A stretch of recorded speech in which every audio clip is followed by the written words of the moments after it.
first impression on what you see from Tennessee's offense? I mean, Yeah, they have.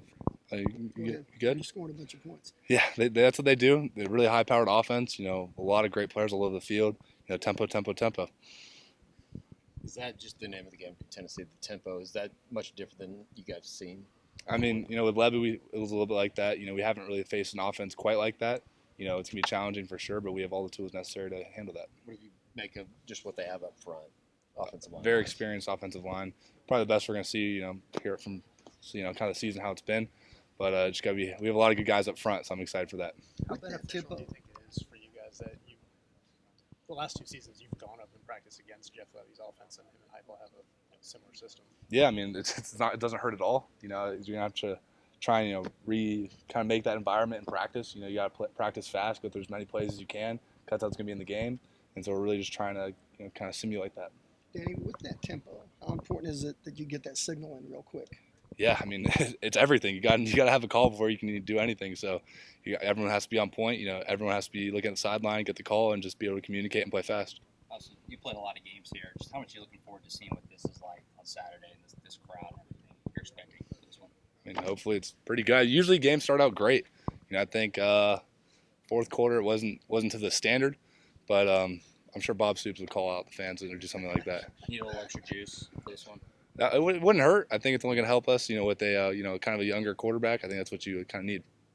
Danny, after having the chance to watch it over, what do you think you guys did well defensively this past weekend, and where's there maybe some room for improvement going into this week? Yeah, I mean, we had 6 3-and-outs. That's pretty solid. I think we just keep working on that. Improving. Like we said, there's going to be a lot of tempo, so guys will be able to communicate faster. It's a lot of stress. Put on just going from here to there just as quick as you can. So just keep trying to work on that. Kind of agonizing at all to know that their 2 touchdowns both came on 4th and goal, and you guys were kind of that close. Yeah, you got to finish. Every touchdown that we've allowed this season has come off a penalty. So we just kind of have to improve on that, just be more disciplined, throughout the entire course of the game. Danny, we saw a few rush packages there where you and Sammy kind of came up to the edge, and then R. Mason and Trace dropped back to linebacker. You like that? Yeah. What do you like about it? I mean, it's hard to block. We have a lot of great guys that get to the quarterback, so just changing up the looks. How about Sammy's performance Saturday? Yeah, I mean, he's a young guy. Just came in here. This is second year. It's hard. It's hard to come in and just be able to respond. I was in that situation myself, 2 years ago, and I think he did a phenomenal job just responding. Just being ready. His number was called, and he did a great job. Coach Venables obviously talks quite a bit about competitive depth. Does his play on Saturday kind of underscore that? You got Dolby out, but then here he comes having a really strong day. I mean, we've talked about it the entire time, competitive depth, next man up. Sammy had his number called. He responded. There was times in the games where he made mistakes, but as a young guy, it's going to happen. And then he just kept moving, short-term, mindset, and then it's right on the next play. I know last season the sack numbers might not have been there at times for you guys, but how beneficial is it to have guys like R. Mason and Grayson kind of get off to the start they've gotten to this year? I mean, it's huge. I'm not going to sit here and say it doesn't change the game, but when there's big moments, and then R. Mason makes those plays, that's what wins you a game.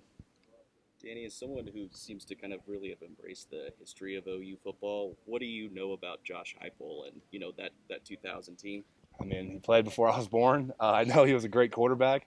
Obviously he brought the last national championship here. He's a great coach. A lot of history has come through from him, and just great credit for what he's done. I don't really think too much into that. Danny, could it be an advantage that you guys practiced for 2 years against Jeff Levy's offense when Josh Heupel runs a similar offense? They all kind of came from that Bryles tree. I don't think it hurts. I think those 2 years, not everyone's been here. We've had a lot of turnover. A guy like Dom didn't practice with Levy, so we have to try and create that environment, that pressure that tempo brings. Do you, when you face a team that they know that you kind of get the gist of their offense, do you generally see guys like trying to break tendencies and stuff like that more often than you would otherwise? I mean, I don't know how their offense goes. We've kind of seen that in the past 3 games that we've seen. I'm assuming that's probably going to have a similar mindset there, so we just have to be ready for everything. Somehow, if you can make them one-dimensional, shut down their run game or whatever, how much is that going to help you in this game? I mean, you could say that for any offensive team. You make them one-dimensional, you have a way better chance of succeeding. So, I mean, we're going to have that very similar mindset going into this one. It's been decades since Oklahoma was a touchdown underdog in this building. I assume you guys are at least somewhat aware of that. Does that kind of change the mentality or the approach at all this week, add a little extra fire? I mean, I don't think so. I mean, the mentality is already to try and win the game. So them just setting the line like that, we're not gonna, okay, now we have to win the game even more. I mean, I think that's kind of not really how you have to think about it. You have to go into every single game like it's the most important, because it kind of is. If we lose to Temple, it's a pretty important game. If you lose that one, I think every single game that you play here and we're there, I mean, it's huge. You got to win every opportunity you get. Is it pretty cool to be a part of OU's first ever SEC game? I mean, yeah, it's awesome. That's kind of a reason why I came back. Kind of just make history and just be a part of it. Danny, with game day here, who would you want to see as the guest picker? Maybe like Baker or something like that. I feel like that's a good answer. Probably. He's got a game Sunday, though. I mean, we can make it work. Maybe they should do like the Boz or something like that. I mean, I think I know what team you'd say, but yeah, the Boz would be pretty cool. Good answer. How about what would you have? I was gonna do it Not myself. yourself. I come on. put myself. Let's be out realistic. Let's be realistic. there. Yeah, Baker's not bad, but yeah, Boz would be good. Give me a. Blake Griffin. Blake Okay, Griffin wouldn't yeah. be bad. Sam Bradford wouldn't be bad. That's a good one. Any kind of non-bias? Well, non-OU guys. Mhm.